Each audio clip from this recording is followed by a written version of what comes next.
হরে কৃষ্ণ। প্রিয় কৃষ্ণ ভক্তবৃন্দ, আশা করি ঈশ্বরের কৃপায় আপনারা সকলেই ভালো আছেন।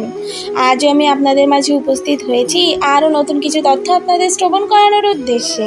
তো আসুন শ্রবণ করা যাক। রাধে রাধে। আমাদের মনে অনেক সময় অনেক ধরনের প্রশ্ন আসে, কোনোটার উত্তর আমরা জানি, কোনোটার জানি না, এবং জানার কখনো চেষ্টাও করি না, কারণ আমরা ধর্মকে জানতে চাই না। কেউ যদি জানাতে আগ্রহী হয় তাহলেও আমরা আমাদের আগ্রহকে প্রকাশ করি না, কারণ আমরা জানতে চাই না। এটা আমাদের স্বভাব। সনাতনীরা আজকে তাদের নিজের দোষেই এই পর্যায়ে এসে পড়েছে, কারণ আমাদের জানার ইচ্ছে নেই। আমরা আমাদের ধর্মকে চর্চা করি না। মন্দিরে গেলেই ফোনটা বের করে ব্লগ শুরু করি বা ছবি তুলে নেই। কেন? মন্দিরটা তো ছেড়ে দিন। মন্দিরে এসব করা কি ঠিক? ওখানে তো ভগবানকে ডাকতে যাই, তাই না? ওখানে গিয়ে শুধু মন প্রাণ দিয়ে ভগবানকে ডাকুন, তাকে প্রণাম করুন। এটাই তো করা উচিত, নাকি অন্য কিছু? আপনারা বলুন তো। যাই হোক, বাদ দিন এইসব। আজকে যে বিষয়টি নিয়ে আলোচনা করব সেটা হলো, আমরা অনেকেই বলে থাকি কৃষ্ণ পূজা করতে হলে নিরামিষ আহার গ্রহণ করতে হয়, বা তুলসীমালা ধারণ করতেও নিরামিষ আহার গ্রহণ করতে হয়। শুধু নিরামিষ খেলেই কৃষ্ণকে পাওয়া যায় না।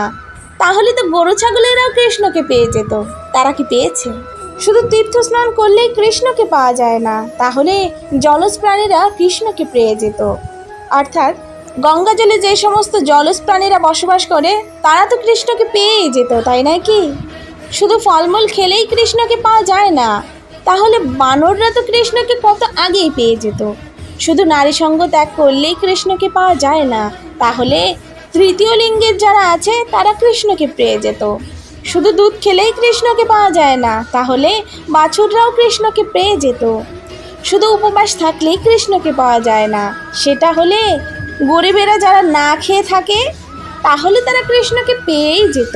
তাহলে কিভাবে কৃষ্ণকে পাবেন জানেন কি? আসুন আজকে সেই বিষয়টাই শ্রবণ করা যাক। ভগবান শ্রীকৃষ্ণকে পেতে হলে আপনাকে অহিংস হতে হবে। কাউকে হিংসা করতে পারবেন না। অন্যায় কাজ থেকে দূরে থাকতে হবে। কারো ক্ষতি হোক এমন কাজ থেকে দূরে থাকতে হবে। এমন কাজ করবেন না। ভগবানের প্রিয় ভক্ত হতে হবে। আপনার ঘরে মা বাবার সেবা না করে যদি আপনি লাখ টাকা খরচ করে পূজা করেন, তাহলে আপনি কি কৃষ্ণকে পেয়ে যাবেন? ভেবেছেন কি এতটাই সহজ?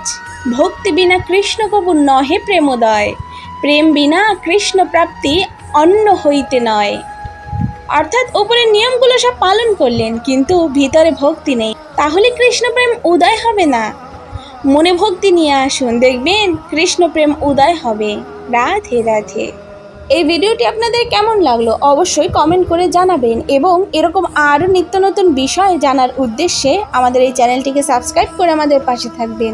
তো আজ এই পর্যন্ত।